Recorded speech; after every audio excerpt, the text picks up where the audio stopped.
Hey everyone, I'm Dominique, aka Dom, aka Dom K Beauty, whatever you know me by.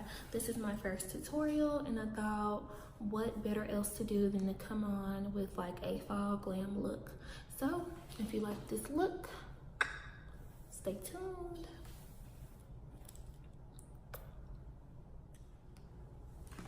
So my brows are already filled in, and I was using Minx Dip Down Fluid Line. Is actually an eyeliner, but I just use it on my eyebrows.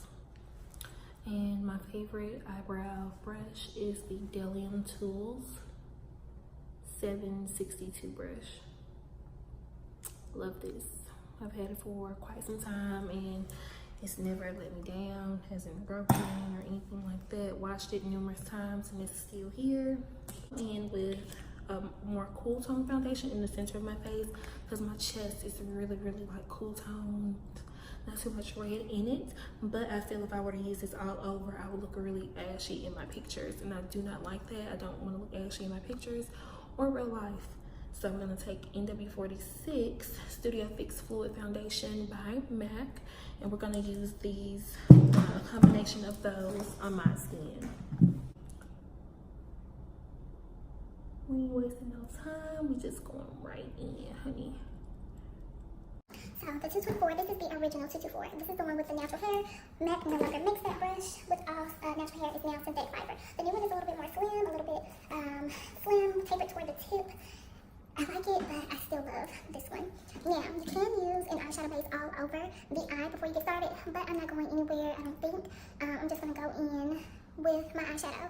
And I'm doing that because the concealer that I used around my eye area kind of is acting as a base. And I'm going to go back in and use a paint pot in just a moment. So I'm not going to really worry about using a traditional eyeshadow base like 24-hour eye base. And my eye shape, I have a lot of crease. A whole lot of crease. So what I do is I just kind of start very lightly buffing in, back and forth, buffing in that product. Just like that.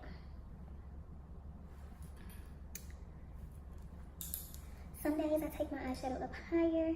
Some days I like to leave more of my brow bone highlight exposed. It really just all depends on how you're feeling. There are no right or wrong ways when doing your makeup. And I say that kind of loosely because of course you want to blend, but at the end of the day, you can blend your makeup however you feel fitted for your eye shape, as long as it's flattering or it's to your personal taste. You know, makeup is makeup, have fun with it.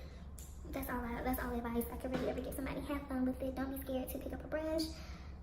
When you're holding a brush, of course you want to hold your brush further back toward the end of the handle if you're trying to apply a wash of color, if you want the color to look more blown out, more diffused. Now if you're going in and you really want to concentrate some color somewhere, you want to grab it toward the ferrule, closer toward the tip of the brush, and you want to really, you know, condense your motion, your range of motion with your hand. But if you are blowing out that look, kind of like what I want to do today, you want to go back and forth. Your range of motion is going to be a little bit wider, a little bit more free, kind of like, I don't know, pendulum, kind of like that. I think that's what you call them. Just something back and forth, you know. You can get a little cute with it, do little circular motions. That's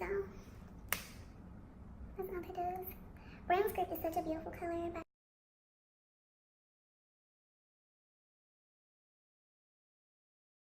The Visesrt Theory palette, this is in Minx. I'm going to take this color right here. It looks like it wouldn't necessarily show up, but this color goes on a lot deeper than what it looks in the pan. I do love this palette. I don't really get a lot of use of the shimmers as much as I would like. I think I'm going to start using those shimmers in that palette a lot more, but it is a really great palette to have. So, I'm going to darken up the brown script just a tad. We're going to go in with the Zulu palette by Juvia. I'm going to take this really beautiful, what do I call this? Goldenrod yellow type of color. Just a little bit of that. Taking my mirror again. I can't see. I'm going to go in with that yellow shade, tapping off a little bit of excess, and I'm putting it right along here. Just tapping, and that just adds the prettiest little pop of yellow that I, you know, it really scene. I do like matte chrome yellow. I don't know where mine is. I think it's in my professional too. But this palette is so good. I love Juvia's eyeshadows. I'm going to take a little bit of Indianwood by MAC. It's a beautiful kind of antique gold paint pot.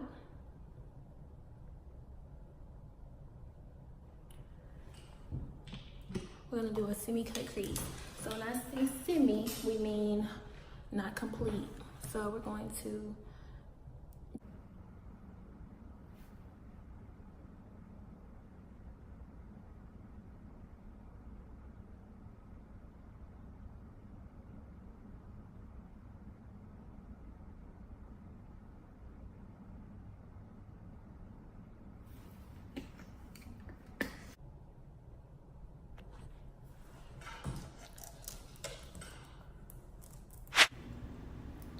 So right here, guys, I'm just taking that Morphe 535 brush with a brown script and I'm layering it over the Indianwood to create a blend.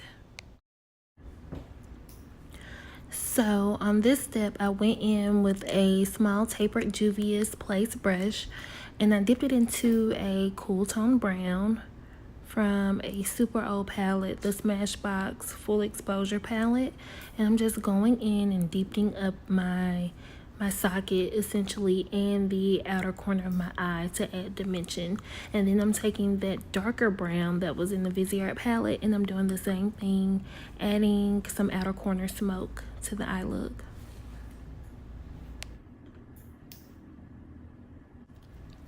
So y'all, here comes the moneymaker of the look. I'm using 2 liquid eyeshadows from e.l.f. I'll have to put the name of them in the description bar. The inner corner shade is called Golden Glitz. The second one is a coppery shade. I use that in the center of my eye. I don't know the name of it because the sticker came off. They are so pretty, so inexpensive. Now I'm just tightlining my waterline with a Jordana eye kohl. I got it from Walgreens years ago. I bought several of them and I still have some left over. I use it on the daily. Then I'm going in to tighten up my waterline some more and make sure my lash line is very dense and very rich with the brush stroke liner from MAC in the color Black. It's really beautiful, very pigmented, lasts a super long time, and it doesn't dry out because of that felt tip.